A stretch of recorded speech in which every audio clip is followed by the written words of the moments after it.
Holy heck, man, I am in dire need of a haircut. Hello friends, Botomaki here. Man, it's been a while since I last put up a video, right? I think the last video that I actually put out was the Razer Panthera video I did up back in like October. And then I bought 2 more joysticks after that, so it's like, man, I'm super behind. But, you know, 2020 being 2020, I guess I have nothing better to do, so might as well make a video, right?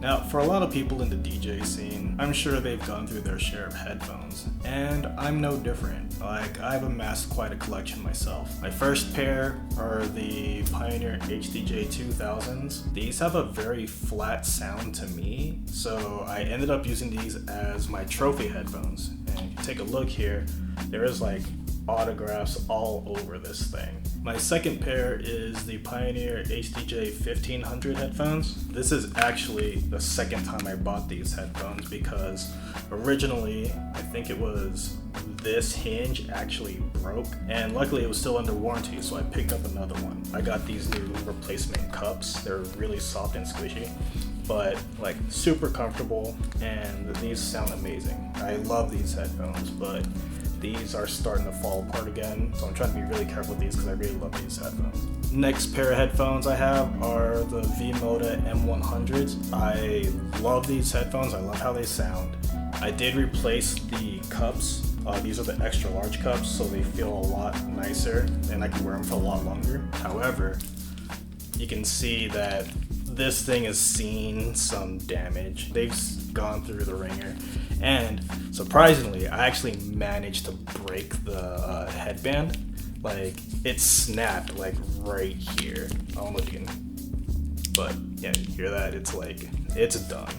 So I ended up buying a replacement. My current pair of headphones that I'm using are the Pioneer DJE X10s. These are Pioneer's current flagship headphones, and these sound fantastic. They feel really nice. These cups are really soft, so I can like wear them for long periods of time. Honestly, I kind of want to go a different direction. Mostly because everybody has them, and I'm not really the type of person to have the same thing that everyone else has. I mean, I can see why a lot of people bought these. They can go through a lot of punishment, and these are durable AF. But like I said, I kind of wanted to go a different route, so I decided to go with the in-ear monitor route. Now, the reason why I decided to go with in-ear monitors or in-ear headphones is because, well, multiple things. A lot of people have these. Also, when gigging, these are kind of cumbersome. I mean, they're nice and they sound great, but they are a little bit heavy. And I'm sure a lot of people have dealt with this headphone hair. So it's like, if I have my headphones on here, if I had it on for a long time, then I'll have a nice ring indent for where the cups are at. Or if I have like spiked hair, then like this would sit on my head and it ruins your spikes. But I have this fear of balding, so I don't really want like my headphones to attribute to my hair loss. So the replacements for these are the Pioneer DJE-2000 in-ear headphones. Now, these came out back in, I want to say 2014, I believe, and now they're currently discontinued. And Pioneer hasn't released any other in-ear headphones since then. I lucked out. Even though these are considered discontinued, I managed to find a new open box version of this, and also a website that still has these in stock. Now, this did come in 2 different versions. There was the DJE-2000s, which these are, and there was also a cheaper version called the DJE-1500s. Now, this actually comes with a lot of stuff. It comes with 8 different pairs of ear tips, like 4 pairs of silicone tips, 3 pairs of comply foam tips, and 1 pair of a triple flange tip that goes really deep in your ear.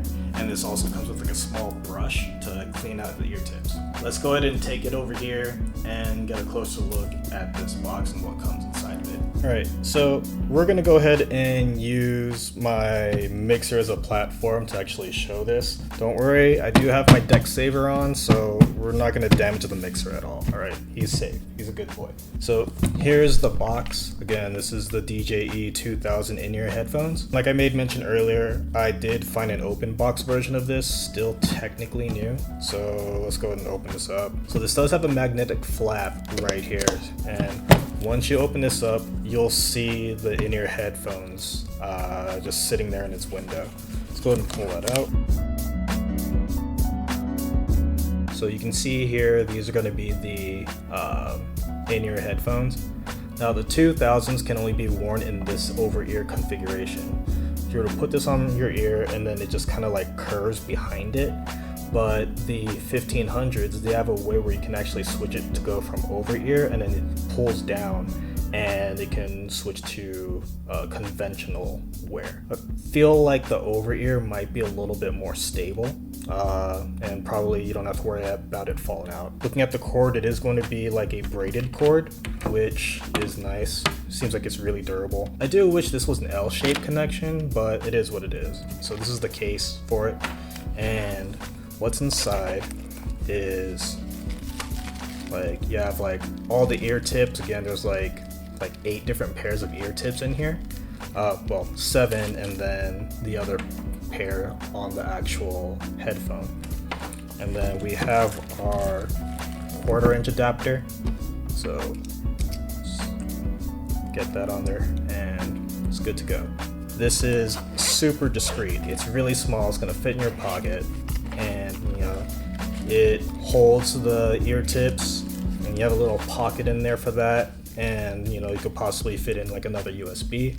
And this is very small, light, compact versus what I've been using to carry out my headphones is this bag. Now, I can fit other things here. I do have a little pouch for like a drink, or let's see, pockets upon pockets here. There's even like a additional pocket bag here, which I use to carry masks and stuff. But, you know, it's just very cumbersome. So, you know, this is gonna be the way to go. Now, let's go ahead and see what these bad boys look like actually on. Now, taking a closer look at these, again, these are only going to be in the over-ear configuration. So this is going to be for my right ear. Let's go ahead and put this on, right? So this is just gonna go into the ear like so, and then this part's gonna come behind the ear. So that's what makes it the over-ear. And if we were to go ahead and do this side, same thing. Go ahead and put that in, and then that shape that this has just goes behind the ear. Pull that down, and there you go. So looking at it, like, you can't really tell I have anything on. This also does have this little like draw thingy, so that way, you know, can keep it tight, so that way it doesn't move around. But yeah, so I mean, I do like this. It feels very comfortable. Now, I do have the smallest ear tips in because I have tiny ear canals, and anything larger would end up hurting my ears. And to be honest, the sound isolation is fantastic. I can like barely hear myself as it is. Like, I don't hear my air conditioning running right now, so it's just really nice and snug in there. If I were to like take my glasses off, and we'll just go ahead and do a shake test real quick. All right, we'll just go ahead and do a quick shake test. Alright, I'm dizzy. Oh, too dizzy right now. Head hurts. But yeah, I mean, they're in there. I do feel like the over-ear part just kind of shifted a little bit, but otherwise, like, these did not fall out whatsoever. So they're in there really good. Now let's go ahead and take it back over here and see how they sound with music actually playing through them. So we're at the equipment right now, and we have the 1/4" ready to go. I'm gonna go ahead and throw that in. I'm gonna go ahead and just keep it off of the master cue. I'm not gonna play anything through my speakers or through my monitors because, you know, copyright stuff or whatever the case is. If I were to go ahead and just loop something here, and then we'll just see how that sounds. So let's just start a loop. Now, ever since I found out how people spin doing silent disco, with my style of mixing, I've only been using the master cue. Like, I don't really even like mix using the monitors or whatever side monitor there is like at the venue. I'll just use the master cue because I pretty much never take off my headphones. So let's go ahead and listen to this. You can see it playing right now. There's volume going through, but again, not gonna have anything playing through the monitors. As I'm talking to you, I can't hear my own voice. I can only hear the vibration that my voice makes. So I can't hear anything right now. So sound isolation is fantastic. Like, I can't hear this. Like, this clapping, I cannot hear myself clapping. I can't hear myself talking. The sound isolation on here is fantastic. Love it. Am I yelling right now? I feel like I'm yelling right now because I can't hear myself.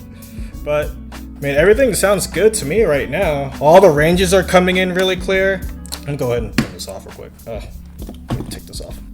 So, from what I can hear, like, it sounds fine. I don't hear anything out of place because it's directly in my ear. Then, like I said, sound isolation is top notch. Also, one thing that you'll notice here is that my cue level, for my headphone level right here, it's like about like a little bit after 9 o'clock with these. Normally, if I have my headphones on, like the X10s, I have it up to here, sometimes at 12, depending on the venue, how loud it is. But seeing how I only need it like right there, like, so much better for my hearing. Like, I don't have to worry about blowing out my eardrums or anything like that. So that's pretty great. Like I made mention, I do not like the fact that this is, just a straight connection. However, one of my buddies did provide me with a L-shaped connection. While I'm here, let's go ahead and see how that sounds too. So let's go ahead and click in. So solid right there. If I were to just go ahead and pick a random thing here, it still sounds good. I mean, I'm not really too concerned with anything else. Like, this still sounds good to me. The connection's good, sound quality is good, lows are really nice, the mid and the high range sound like really crisp. So, I mean, no problem here. And even if it was an issue too with the connection, and let's say if I didn't even have these, with newer mixers, they'll have like your 1/8 inch connection anyway. So if I lose these and I'm on a newer mixer, good, but I'll have this as well as this ready to go in my little carry case. So I don't have to worry about, losing stuff. The only thing I'd have to worry about would be losing the actual carry case. But if someone decides to like pickpocket me, then that sucks. But, less to carry.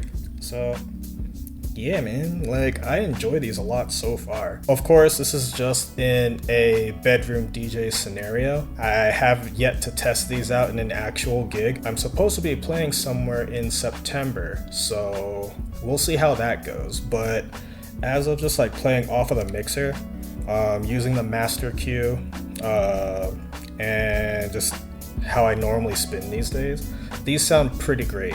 Now, I did say that these are considered discontinued, so I did happen to find somewhere that do have them in stock, and just for poops and grins, I may pick up an extra pair, or I'll get the 1500s just to compare, or have it as a leisurely kind of like earphone. But from now until the unforeseeable future, I think I might be an in-ear headphone or in-ear monitor kind of guy. Again, it's less to carry, very compact, very discreet. Don't get me wrong, I love my X10s. They are fantastic, but it's just cumbersome to carry around. So, I enjoy these a lot. Can't wait to put them through the ringer, test it out in an actual club environment whenever that happens, because 2020 and a pandemic happening. But I enjoy these a lot right now, and I may actually pick up a secondary pair or the 1500s. So yeah, anyway, I think that's it. Now, once this video goes up, I'm going to try and do another video here on the players. The reason why is, if you'll notice, I have the DJE-2000s Mark 1s, and it doesn't have a tension adjust. However, people don't know this, there is an internal tension adjust on the jog wheel. So I'll do a video on how to actually make the adjustments on that. But that's it for now, and we will see you next time. Peace, guys.